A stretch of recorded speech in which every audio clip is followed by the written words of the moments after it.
Welcome to the Surviving Siblings podcast. I'm your host, Maya Roffler. As a surviving sibling myself, I knew that I wanted to share my story, my brother's story. I lost my brother to a homicide in November 2016, and after going through this experience, I knew that I wanted to share my story and his story. And now it's your turn to share your stories. Please note that this episode contains depictions and stories of siblings lost by homicide, suicide, and or domestic violence. Some people may find these stories activating, triggering, and or disturbing. Please see our show notes for additional resources and to understand the full content of the episode. Today I have another amazing sibling with me. Her name is Taylor. Taylor, welcome to the show. Hey, thank you for having me. I'm excited. Yeah, we're really excited to have you here today. And today we're going to be talking about your brother, Blake. So tell us a little bit about you and Blake, your childhood. Tell us a little bit about your dynamic and how you guys grew up. Yeah, we grew up, our grandparents raised both of us. And so we had our normal sibling relationship, your typical one, I guess you could say. We were close at one point when we were younger. Blake was the popular kid, and so he had many friends everywhere. But I would say that we were close growing up. And then as we got older, we kind of departed ways. So walk us through what transpired with him and his mental health journey, because that's a big part of your story and his story, of course, Taylor. I guess mostly what happened, this was probably his junior year or senior year of high school, just getting in with the wrong people, and he ended up going to jail. And then from there, it was just all downhill. He ended up being in and out of jail after that for just different things. What was the first initial thing that happened? Because I can relate to you, and a lot of people listening, I'm sure, can relate too, because that was my brother too. He got arrested, and it was just like, and then it spiraled into this really almost habitual thing, and some of it was really stupid, and some of it was really scary. What was that first initial thing that happened? Yeah, the first initial thing, very stupid. It was actually a grand larceny, and it was over some stolen puppies. Wow. Yes. The full story behind all that, I don't know. I have no idea. But that is the start. It was, and I believe the charge was grand larceny. But him and some friends stole some puppies. And I guess the intent was to keep them and sell them. I don't know. But he ended up, he got out and all of that. Those charges may have even been dropped. I'm not sure. And then he was diagnosed with bipolar disorder. And when did that happen? Was that after he started getting arrested and going through some trouble? He started to get some mental health help, and this diagnosis happened. So that was around that time, maybe after that. And mental health and all of that, I'm a mental health professional, and bipolar disorder is one that is tricky. It seems to be a trend among people. People like to say, oh, I'm bipolar. But people don't really realize what that actually means. And I would say that Blake lived his life in a manic state. Just go, party, let me see what I can do next to get away with. And I think that's what started with the puppies. And then once he got out with that, it was the next thing. What else can I do to get away with? I think he lived his life in a manic state. He just was on the go all the time and wanted to see what he could do. Yeah, so mania for anybody can look different. Blake specifically, I think, and to backtrack a little bit, I think we didn't really realize it until after high school because sports was that thing for him. And so that was that thing for him to get that activity out. And so, like I was saying, it was just that next thing. What can I do? The sports, and then it was stealing the dogs. And then it was maybe the next thing like marijuana. And I know a lot of people don't look at that as a drug, but some people do. Alcohol, maybe next. partying next. He was always partying. He loved it. He loved that life. And then ultimately, leading up to his death, we ended up with meth was that next thing. But for him, it was just, I don't want to say hyper, because he wasn't hyper all over the place, but maybe a little. Sometimes it came with anger. Sounds familiar. Yep. I think that's something that is important too, just as we're diving into all of this about your story and just sibling loss stories in general, is that we want to obviously humanize and remember those that we've lost in a beautiful way, but it's also okay to talk about the things that they made mistakes, they did things wrong, they weren't perfect. And I think that's refreshing when we're open and honest about that. And I try to be as open and honest about that as possible while respecting my brother, right? But there were a lot of things like that in my situation too, Taylor, and it was mostly with my mother, and he would do similar things like that too. And it was just like, oh my, it was like watching an extreme roller coaster ride, or one of those up and down rides where it was like, where you get dropped really fast and then you go up slow and then you go, it was like, it would shake me up. It was like a rug being pulled out from underneath you. And to your point, not everyone with bipolar operates that way. There's so many different types of bipolar and things, there's people that you might know in your life and they have bipolar and they're not like that.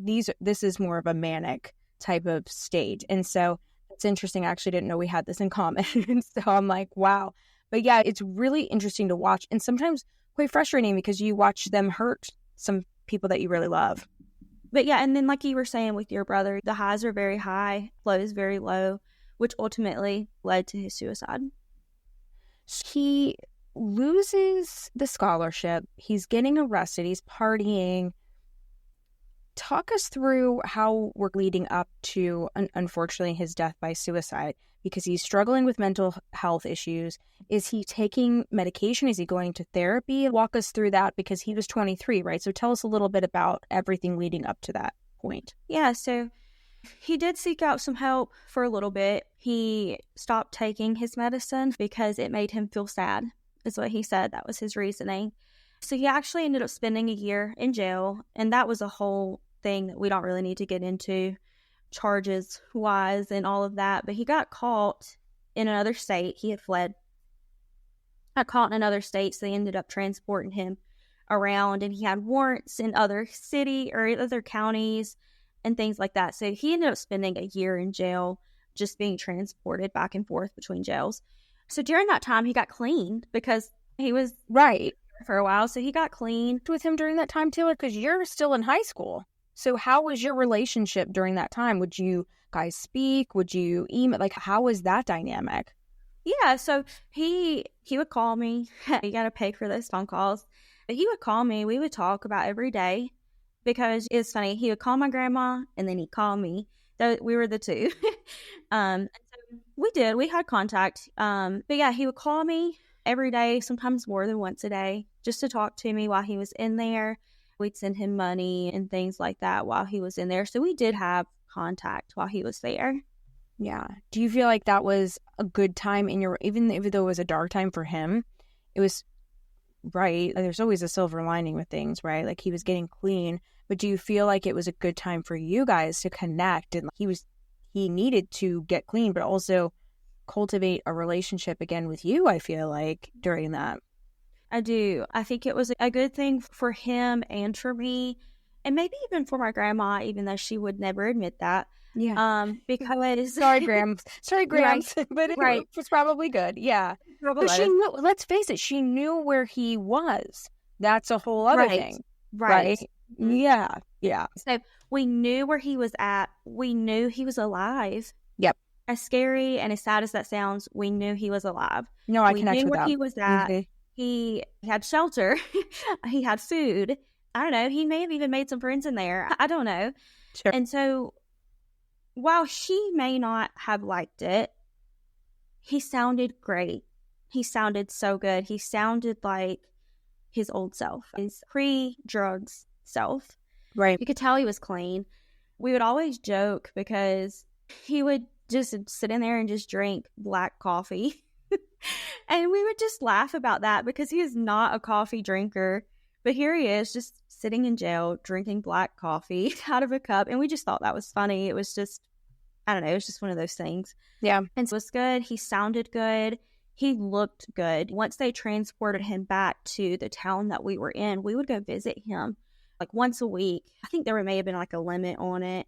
And there was a limit on how many people could go in there. Of course. And who could go in there and things like that. But we would go visit him and he looked so good. He looked like himself. He gained weight. Drugs and all made him lose weight. He was just super skinny and he's always looked good, but he just looked good and he sounded good and he gained weight. And I think that he knew that. I think that he may have felt good because he was clean. So that is going on, and that, even though it's a horrible situation, nobody wants to experience that. Sometimes we get put in those situations because we need a wake-up call a little bit, right? And so he gets out, and what year are we in when he gets out of jail? I was still in high school, I think. I graduated in 2017. So 2015, 2016, somewhere in there. Tell us what happens. What happens when he gets out? He's in a better state. Like, did he have goals and plans and things he wanted to do? And then what actually happened, right? We hope you're enjoying this incredible episode of the Surviving Siblings podcast. I'm your host, Maya Roffler. We'll be back in just a minute after hearing from our incredible sponsor. Are you feeling lost in your grief journey? Perhaps even stuck? As a surviving sibling, I too have felt lost, stuck, confused, angry. Well, fill in the blank. I've felt so many emotions along my grief journey. I'm sure you know exactly what I'm talking about too. Along the way, I found that what I needed was answers to all of my unanswered questions, validation, permission to feel everything that I was feeling at different times, and ultimately, I needed guidance. That's why I created the Grief Guide for Surviving Siblings. This is a 23-page guide that guides you, the surviving sibling, along your grief journey. Written and created by a surviving sibling for surviving siblings.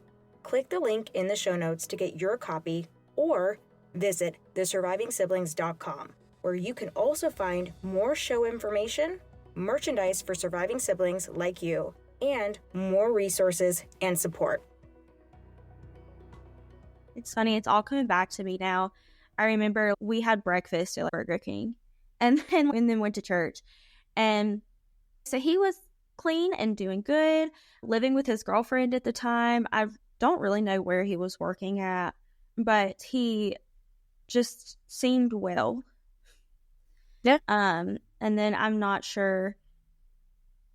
This is where things get confusing. I'm not really sure after that where the turn went. Mm-hmm. Did you guys lose contact? What were some of the kind of, as I like to call them, red flags that started to happen in the change? Because this is such a strong way for him to turn his life around. And then what were some red flags that you saw? Like, I would assume you didn't have contact anymore, right? Yeah, so we did have a limited contact. I guess it was mostly because he didn't have the driver's license, didn't have a car. He was stuck in one spot. And so I guess that's the turning point in what led him back to his old ways. And then, but I think by this point, the drugs and all of that were slowly starting to take back over. Yeah. And so you graduated in 2017. So from that time until his death, because he died in August of 2018, walk us through what happened, like what transpired, what you know, and then, of course, we're going to talk about his passing by suicide, of course. Okay. So I was in college, and when you go off to college, you're away and isolated from everyone. And it's a new experience. You're living your life. Yeah. Fun. Mm-hmm. It's fun. And at this point, we did lose contact. We've lost contact. I'm in college. So my whole freshman year of college, I don't know what's going on. I'm in school. I'm hanging out with friends. Then I go home. So this was fall of 2017. So if we fast forward to summertime of 2018, I guess, is when all of this started. So I'm back home now for the summer. So the spring semester is let out. I go back home, and this is when I find out all of this stuff. That he's not well, super depressed. There's been the relationship that he was in, very toxic. It's getting worse, mostly because of the drug use. And if you do know anything about bipolar disorder and meth use, they do not mix well at all. Oh, no, not a good mixture. Yeah, no. So you're there over the summer and you're hearing about all of this and you're like, what the heck is going on with Blake? You're like, right. Yeah. So I don't know. Maybe it was because I was at school. He didn't want to bother me, maybe, because we didn't really talk that much. I didn't know anything was going on. And then it was once I got home that summer, and I'm still living with my aunt. So we're in different households, me and my brother. Right. But we're closer distance-wise. And so he starts calling me, and some of the phone calls they get worse and worse as time goes on. But he would just call me and be like, hey, how are you doing? What are you doing? Can you come get me? Can you take me to do this? Can you take me to do that? Mostly that's what they were. It's like, hey, can you come get me? Let's go do something. Get me out of the house. I'm like, yeah, sure. Let's go. I didn't really know much about mental health at the time. I had went into school for education. I was going to teach early childhood elementary education. That is what I went to school for. My freshman year, that's what I started. And I could so see you doing that, by the way, just your personality. But I mean that in the sweetest way, because you're just so sweet. And I could see you doing that. Just had to say that because I get that vibe from you. You're so sweet and patient. Yeah. So you're not even in that mindset, but he's vocalizing this to you. He's saying, I don't want to live anymore. I can't take this anymore. He's saying this to you. Wow. Oh, actually, let me backtrack for a minute here. Yeah. I had went into school for education. Sometime in the middle of that semester, and this was like my first or second semester of college ever, I changed my major actually to human services. Why I was doing this. And so I had taken a couple of classes because of that, sociology, psychology classes, things like that. So I was learning a little bit, but I still didn't really know. You can have all the knowledge in the world. This is what I tell people. You can have all the knowledge, but when it's happening to you, it's like you just forget everything. Or that's how it was for me, anyway. I agree. I think so many people will relate to that, Taylor. I agree.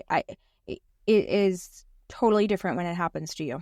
It's different. Right. It's not a textbook anymore. No. And fast forwarding back, Blake tells me, I don't want to live anymore. I don't want to live. He starts telling me that he wants to kill himself. He tells me how he's going to do it. Very graphic, and I don't know how graphic I can be. You can tell us as much as you want. Yeah. Tell me I'm going to hang myself. Wow, and you're 18 at the time, Taylor, right? You're so young. Yeah. And he was 23, so he's young as well. Yeah. And he would just straight tell me, I'm going to hang myself. And I'm like, that was oddly specific, too. Very specific. And that was one thing that I questioned later. But that's besides the point now. And I remember he called me over there one day, and he would call me in the middle of the night, like 12, 1, 2 o'clock in the morning, and say, hey, you need to come over here. Of course I'd go, because I'm like, I didn't know what I was going to walk into, but of course I'd go, because I'm going to do what I can to keep him from doing that. Right. And so I got over there one day, and he's laying in the bed, which previously is weird. Like, you don't just lay in the bed. But he's laying in the bed, and I see in the living room, and this is my brother's house, my mom's house, the ceiling fan in the living room is down. Like, it's not up there. Wow. And I'm like, okay. And if you knew my brother, he's always taking things apart and things like that. So I'm thinking, it's like the mechanic in him, right? The car mechanic in him, yeah. Bored and wanted to see if he could take it down and put it back together. I don't know. So I asked my mom, I'm like, what's going on here? And she's like, blows me off.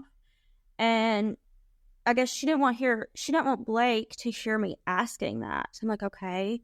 So I go in there to the room where Blake's at. He's laying in the bed, and I'm just like sitting there beside him, trying to talk to him because I know he's depressed. I know he's wanting to kill himself. He had told me. So I'm talking to him, trying to figure out what's going on. And he tells me, he had heard me ask the question about the fan, and he tells me that he tried to hang himself from it. And this is terrible, but when he told me that, I laughed. And you didn't really know how to react, I'm sure, right? Like, know what to say. And I didn't like cackle, laugh. I just kind of nervous laugh. Are you serious? Right. Is this for real? Are you joking with me? Like, Right. It's a reaction that we have sometimes as humans, right? Right. Yep. And so it was a reaction I had. I just laughed, and it was just left at that. I really don't think we said much anything after that. So I ended up, we wrapped things up. We didn't really talk much anymore. I go back home. And so it was turning into an everyday thing where he would, or in the middle of the night type of thing, to call me and say, hey, you need to come over here or whatever. He loved me and I loved him. And I think he knew that I loved him. And I like to think that he did. And of course he did, Taylor, because why were you the person that he was calling every single Right. time something? Yes, you know it in your heart. Yeah. Yeah. In the moment, though, I'm like, to me like Of course. this. Why do you want to hurt me? But at the same time, because he was hurting, right? He was hurting, and that was the only way that was the only thing he knew, was let me call my sister because I know she's gonna come. And gosh, makes me sad. It does. But I'm glad that he knew I would come, that he could call me. And so that's what he told me. You can go on home. I only called you over here to tell you bye anyway. And I don't even know what day this was. I ended up going. I went back home. A few days passed, whatever. And he's still alive at this point. I'm talking to my aunt about this. This is not the aunt that I live with. This is my other aunt. And these are my mom's sisters. And I was talking to her about it. I'm like, look, we've got to do something. I don't know where to start. I have never dealt with this before. I'm 18 years old. I'm in college. I'm going into my sophomore year. Somebody help me with this. Yeah, honey, I get it. How can I help my brother? Where do we start? And so she's okay, let's figure this out. She's like, we can call the local mental health center, ask them what to do. And I believe that this day was on a Friday, because we were planning to call them Monday, because they were not going to be open. So it had to have been Friday. She's like, that's where we need to start. Let's call the local mental health center, ask them what we need to do. He's telling me not only is he telling me he's going to kill himself, he's telling me how he's going to do it. He's already attempted to do it. Yeah, in the living room, there was another cord hanging in our shop behind the house. So there was a second attempt at some point, because I saw it, and to be completely honest with you, it may still be there. Wow. But in the shop behind our house, there's a cord hanging down, and there's something up under it for him to stand on. And thinking about that now, I'd actually forgotten about that part. It just now came back to me. I can actually still picture it. And like I said, it may still be there. I don't know. So anyways, we're like, let's call the mental health center on Monday. Let's see if we can get him involuntarily committed, which would be committing someone to the hospital against their will. You could have an officer or ambulance come pick them up. They're not going to go to jail. It may scare them because they may think that, but they're not going to go to jail. They're going to go to the hospital and be monitored for a few days. Right. That was the plan. That's what we were going to do. I just had to get my grandma on board with it, because my grandma's the one, she raised us, all of that type of thing. I'm telling her our plans, and I got her on board. Something had clicked, and she was like, yep, let's do it then. The plan was to go Monday. He got arrested. So that threw all of that plan away. At the time, we would have thought that would have made it easier, him being in jail. But it didn't. It made things harder. And so he's now in jail for trespassing. Of course I'd want to go get him. But why would I, when he's in the safest place he could be? So anyways, my grandma ended up bonding him out. And that was a few days later, that same week. Friday came around, that same week. Friday came around and he calls me, and he's at his cousin's house because that's where he felt safe. And during the process of all this, me and that cousin became very close. And she's actually someone that I didn't know her. And I guess I forgot to mention too, so we have different dads, but he didn't know his real dad until later in life. And so that was the cousin on that side. So that's why I didn't know her. A lot of family dynamics in your story. A lot of family dynamics. So that's why I didn't know this cousin, because it was Blake's dad's. But me and her ended up becoming close, even though she's like my mom's age. And so he ended up over there some kind of way, ended up over there, and that's where he felt safe. And so he calls me from her house and is like, hey, you're going back to school tomorrow, which would be Saturday, August 18th. I'm going back to school. I'm moving in for my sophomore year. He calls me that Friday the 17th and says, hey, you're going back to school tomorrow. Let's go hang out. And he sounds good. He sounds great. He was manic. He was back up here, back on his high, ready to go. And I'm like, okay. I'm a little confused because you didn't sound like this 2 days ago. But okay, sure. He's like, come get me. Let's go hang out. You're going back to school. I'm not going to get to see you for a while. Let's go get something to eat. I'm ready to see you. That type of thing. And I'm like, yeah, okay, cool. I'm going to get dressed. I'm going to come get you. And so that's what I do. I get dressed. I come up there to his cousin's house. I get him. And it was just great. It was a good day. This was Friday, August 17th, 2018. And we just have a good day. We've got to get up super early Saturday morning because it's move-in day. This is the day that he hung himself. And so it's a little bit darker. I'm at school, moving in. My fiance at the time, my now husband, he was with me. We're all moving in. My friend Kara's there because she also went to school there. We're just all here. We're moving in. And for some reason, unbeknownst to me at the time, I didn't unpack my bag. And I'm like, I'm too overwhelmed. I don't want to unpack. I just want to go hang out with Kara. I want to go see my other friends. I don't want to pack right now. There's too much going on.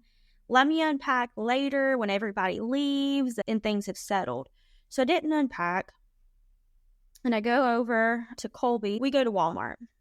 Some kind of way we end up at Walmart to get some things. And on the way back from Walmart, I get a phone call. And it's the dreaded phone call. The one that you don't. Yeah. And none of us forget. Yeah. Uh-huh. The one that you don't want to get. And when you do get it, you never forget it.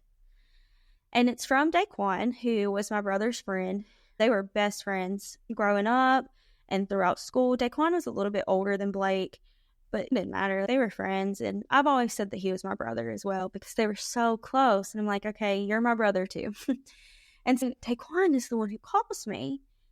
And I didn't think anything of it at first because I'm like, I thought of him as my brother. Yeah. So I think he knows that I'm moving into school. Maybe he's just calling me to chat about that. And I answer the phone and he's crying. Already crying, and he answers the phone. And I'm like, Daquan, what's wrong? And he goes, please tell me it's not true. And those were the only words that he could get out.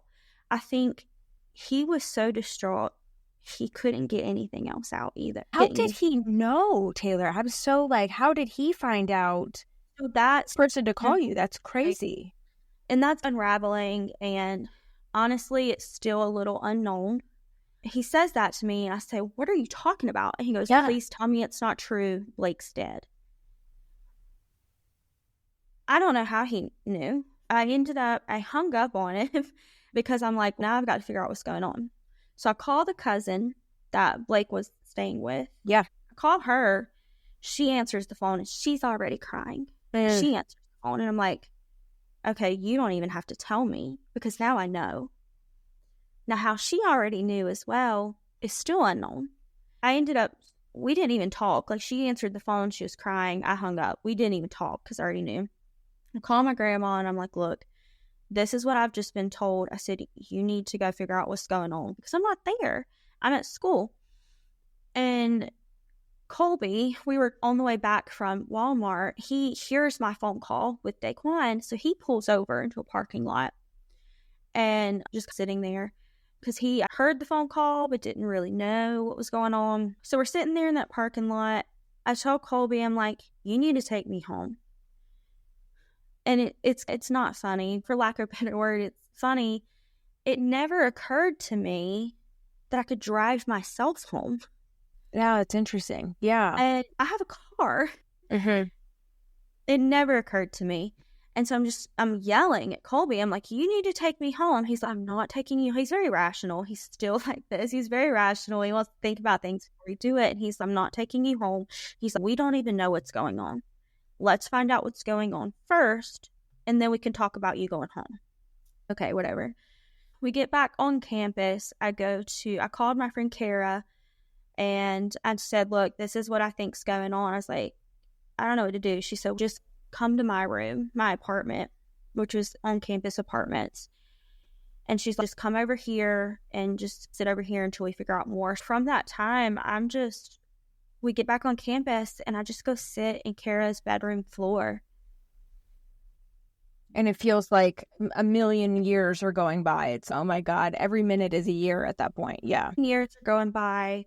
You're so alone, but there's so many people around. Uh-huh. And so I'm literally just sitting in her bedroom floor. And she hadn't come in there yet because she was still out in the parking lot talking to Colby, trying to figure out what's going on. And so in the meantime, her boyfriend at the time, his mom hears what's happening. And she comes in there and she sits in the floor with me. And I just can't, thank her enough for that. This is someone who I barely know. She just came and sat in the floor with me, and she hugged me, and she prayed with me. And that's something that meant a lot to me because I was raised in church. And I felt so alone. I'm sitting in a floor by myself. So I am alone. No one else is in there with me. And she sees that, and she hears what's going on. She sat in the floor with me. She hugged me. She prayed with me. And she got up and walked out. She knew she didn't have to say anything. I guess she knew there was nothing she could say. Yeah. So I'm sitting there and waiting, and then finally Kara comes in, and by this time, in between all this time, from the parking lot, from Walmart to back to campus, I have people texting me, telling me, hey, what's going on? I heard this, I heard that. Still to this day, is unclear how it got all around. Wow. Yeah. It's tough because I had people messaging me about the situation. I mean, you even know. I even knew about the situation. Yeah. And what was going on. And still, it's never registered to me that I could get into my own car and I could drive myself home. It never picked trauma response. It was, yeah. And also being so young and you're at college but who told you what happened to Blake, though? How did you find that out? Yeah, my aunt texted me. She's like, hey, what's going on? And I said, I don't know. That's all I said. She said, do you want me to come get you? And I said, yes, please. And that's all I said. And this was in text message. I'm like, yes, please. And she's like, okay, I'm on the way. And I just remember the car ride from her picking me up and driving to her house was so quiet. We didn't say a word to each other. It was so quiet. And I just went, when we got in her house, I went to her extra bedroom and just laid in the bed and just stared at the wall. And it's funny because I remember listening to your story. You sat on your couch and stared at a wall. And I think it's a real thing. People are like, what are you talking about? I'm like, until you've experienced it, it's a thing. Like, It's a thing. Yeah. You don't know. It doesn't make sense. But if you're doing it, you just got to be in that situation. I don't want anyone in that situation, but you've got to be in that situation to know what it means. And I'm just laid there staring at the wall. And her daughter comes in and she tells her what's going on. Because at one point they were all close. So she comes in there, she lays with me, she puts her arm around me, and we just lay there and cried. And finally, my aunt tells me, we've got to go to the house. This was a few hours had passed. So we got to go to the house. At some point during all this, we had gotten the confirmation he did hang himself. It was in the junkyard near his house, and he was dead. Some point, and I don't really remember it all. To be completely honest with you, I don't remember it. But at some point during all this, we had gotten that confirmation. But how tough is that, Taylor? Because he had made attempts already, and he had told you, and now it's really happened. That must have been so difficult for you, and just, I can't imagine, like... And then when going from the day before, when he was just in this great mood, and was doing great, and was just all over the place. What a high to a low. Exactly. And that's extreme. It was so extreme. And we get to my grandma, my mom, my brother's house, and people were starting to gather at this point because it had been a few hours. Word had gotten out. Family was coming over. Friends had heard and were coming over. And so word had started getting out. I knew I didn't want to talk to anybody except Daquan because that was my brother.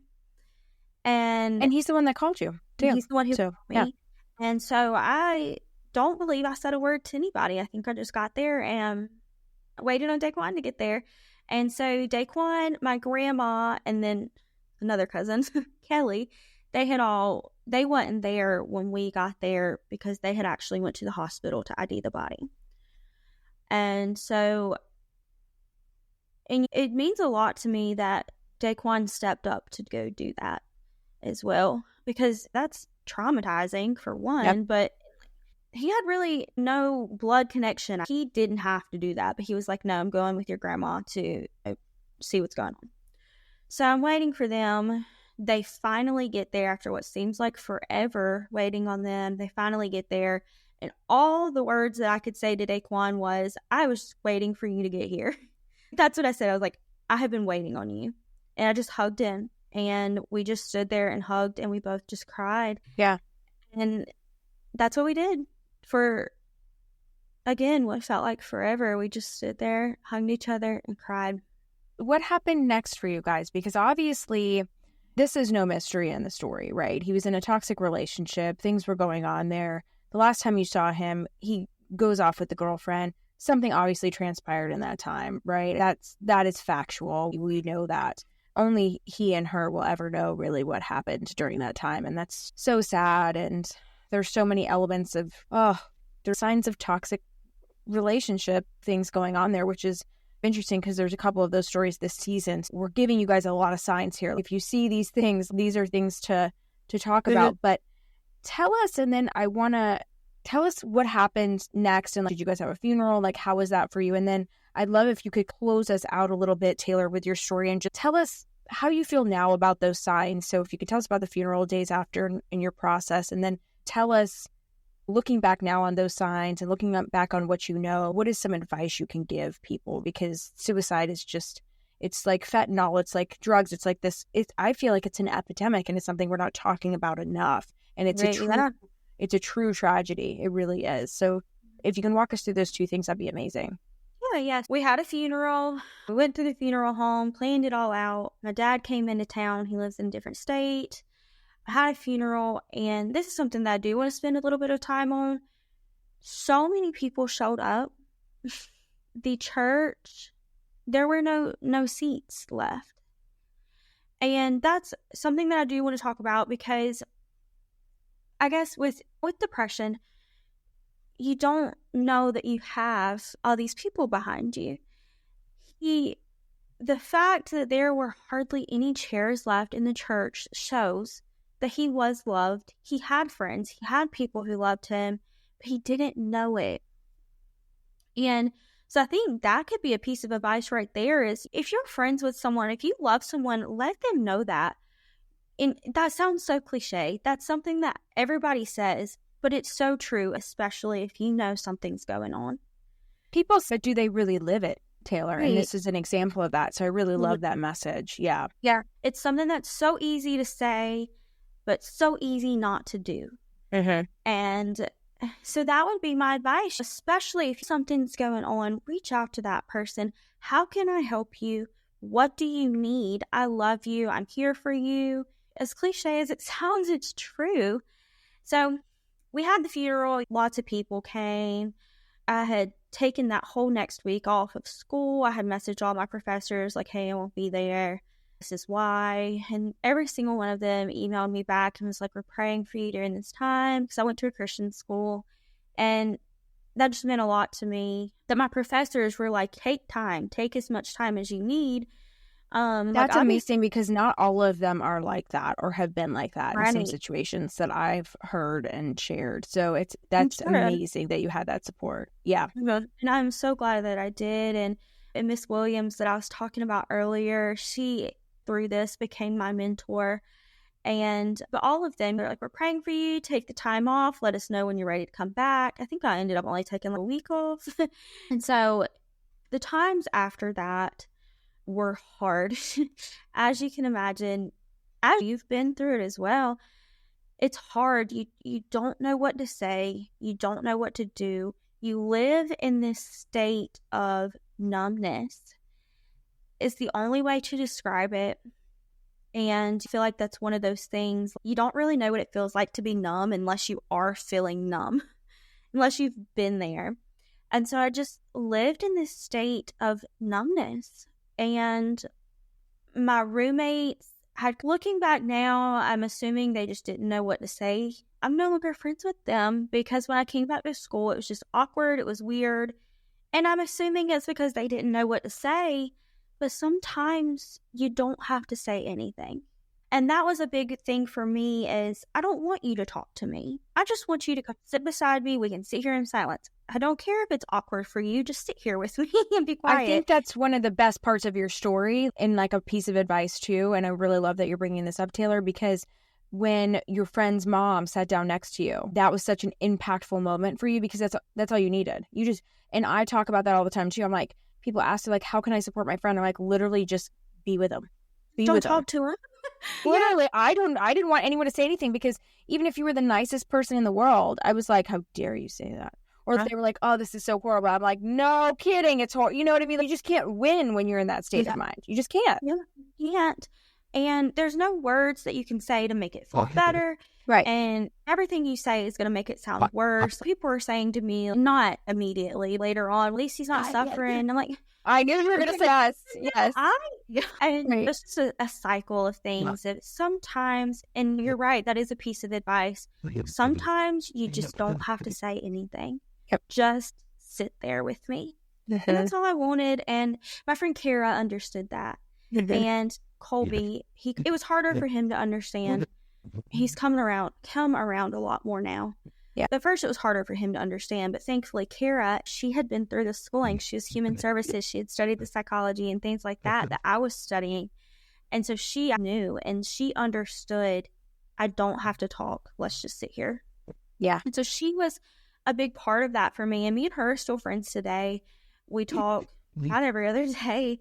But yeah, I came back to school and all the girls on my hall, they call it my RA for the hall, had held a meeting and let everyone know on the hall what was going on. And so everybody on the hall wrote me a note. And so I got to have that when I came back, and I had individual notes from everybody. Yeah. And so that was really good to have support. And so I had support from my friend Kara, my husband, and just these girls in my hall that I don't even know. That's cool, though. Yeah. It is. It was so cool. And so anyways, fast forwarding a little bit more, I was depressed, super, super depressed. I didn't go do anything. I didn't want to go do anything. My grades never suffered, thankfully. That was something that I put all my focus on, was school and my grades. But as far as going out and doing things, I didn't do it. I was depressed. I slept all the time. I didn't want to do anything. And then eventually Colby was like, look, you've got to go to therapy. And I didn't want to. I was against it. I did not want to go, because when you're in that state and you're so depressed, why do you want to go talk about it? You know what I mean? Like, why do you want to go talk about it? But I ended up, solely to please Colby, I went to therapy. And that's the best thing that I could have done. And that's another piece of advice, I guess you could say, is you're probably not going to want to go, but do it. That is the best thing that I could have done. I built this awesome relationship with my therapist, and she just helped me with so much, and she helped me realize things that I would have never realized on my own. She helped me to be able to learn to talk, to learn to ask questions, because that's just something so simple that I didn't know how to do, didn't want to do.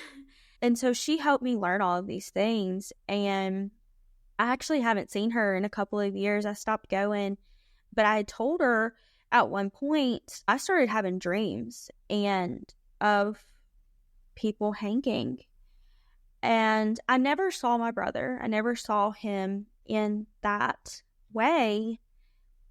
But I started having dreams of it, of him, of other people. And I told my therapist this, and she was like, look, you may have a little bit of PTSD.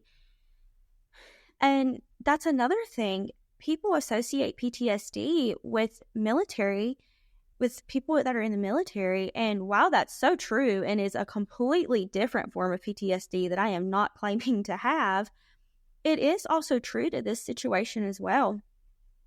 And so she's like, you may want to go talk to a doctor. You may want to be put on some medicine. By this point, I had built my relationship with her. So I trusted her and I didn't question it. I was like, you know what? You're right. So I ended up getting on medicine. It took a couple dose changes to get it right, but we finally got it right. And that's not something that you have to do forever. Some people do, and that's okay. But I've been off my medicine since August of last year, 2023. And I feel great, and I'm so glad that I'm off of it. It's okay to be on it for a while. It's okay to be on it temporarily. I did these things. I went to therapy. I got on medicine. I talked with Miss Williams a lot. She became my mentor. And just, I won't say I got better, because that's always there. That's going to be a part of my life from now on. That's a part of my testimony from now on. And it's always going to be there. You don't just get better, but you learn how to cope with it. You learn how to talk about it. You learn how to be open with it. And if someone asks a question, you learn how to not get offended by that question. When you meet new people and they say, do you have any siblings? Our favorite question to get, I know. That's a question that I never knew how to answer it.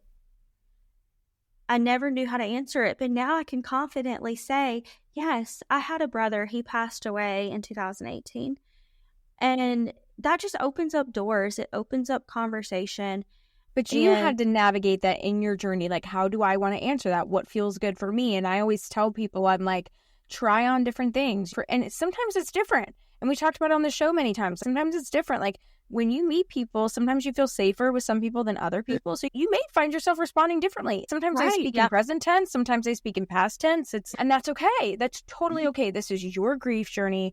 And just like you said, therapy, I recommend therapy for everybody. I think it can be helpful for everybody. If you need medication, we have very similar stories with that, Taylor. Like I was saying, I took antidepressants for years, and I've been off it for about a year now as well. And so I was on it for 6 years. That was a long time, 5-6 years. And some people need it longer, some people need it less. And I also changed medications, and I still have that sneaking suspicion that I get. Like I kept it like a security blanket a little bit because I really didn't need it that long, but did what it needed to do. And there's no shame in that at all. No shame. You learn, like you were saying, who you can trust, who you can tell things to. And it's okay if you don't want to tell them that. Thankfully, I have come to a point where I'm like, yes, I had a brother. He passed away. He actually committed suicide in 2018. Like I guess through therapy and realizing that the more we talk about it, the more the stigma goes down.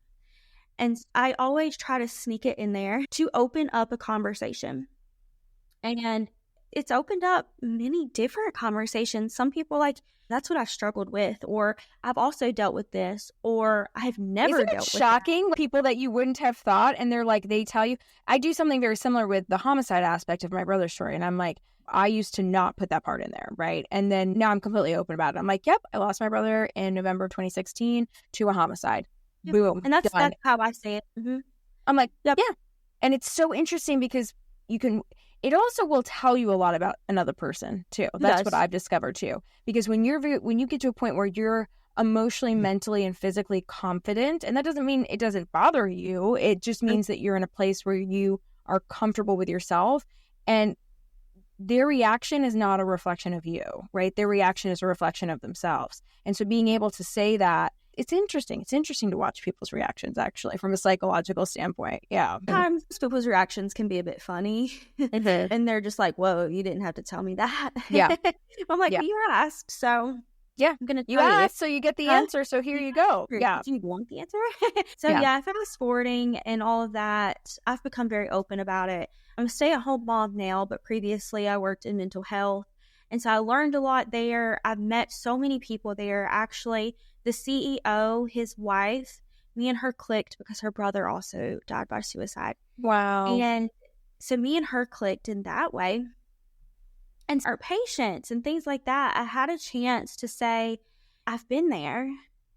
And that's not to reflect or glorify myself. It is not to glorify myself in any way, but it's to say, you're not alone.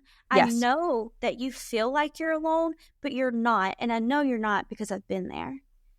And ultimately, that's what we want to feel as humans. We don't want to feel like we're alone. We want to feel like we have shared experiences. And even though it feels counterintuitive sometimes when you lose a sibling in such a tragic way like suicide, because you're like, I don't want anybody to have gone through this. I don't want anybody to experience it.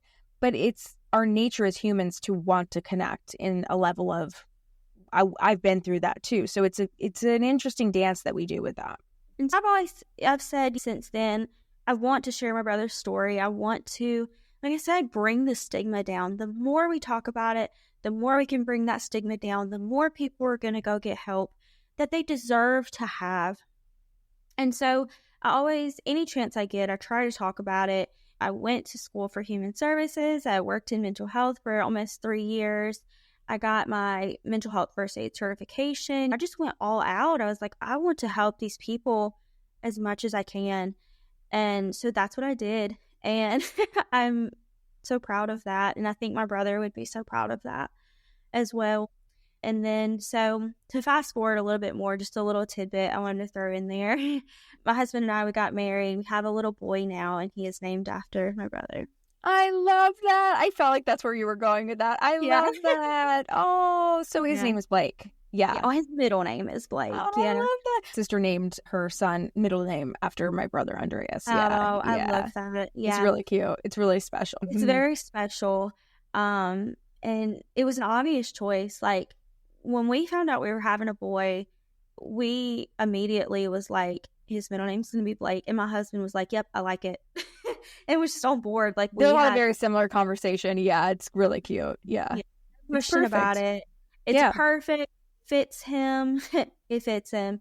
It's a way to remember and honor my brother, and for my baby to ask questions and to know who his uncle was, even though he's never going to meet. And so it's a good conversation starter as well. When I tell people his name and they know my brother, he's named after your brother. And I'm like, yes, he is. It's very special. I love that. And thanks for sharing that, Taylor, because a lot of people ask that, like when I'm on lives or like in support groups and stuff, they're like, is it okay to do this? Is this weird? I think it's great. When you need to do what's comfortable. Some people will have it as a first name or a middle name or a nickname or something like that. I think you have to do what feels right. And I love that you and your husband were just like, feels right. It feels good. And I think that's going to answer a lot of people's questions. One thing I want to point out before we close out and talk about where people can find you, Taylor, if they want to connect with you. One thing, we talked about this before we hit record, so I have to bring this up. Your brother died on August, which is 18th of year 2018. Your brother's, I didn't know this till we hit record, but your brother was the number 8. Oh my gosh, yes. On his jersey.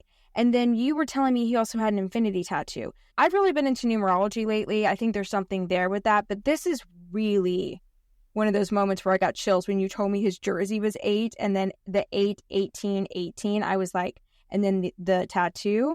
I think that's eerie things in a lot of stories, but also I think, I hate that your brother struggled so much with mental health, but what an interesting connection. I don't know what that means, but maybe someone that's a medium or something will listen to this and go, or into numerology and be like, it means this. Who knows? I had to point that out though, because I made that connection as we were talking about this story. and your brother. There was something with the number 8 with him, for sure. And we were talking about that. And then I did mention his jersey, but when I mentioned his jersey, it never clicked that we had just had that conversation. Yeah. Very interesting.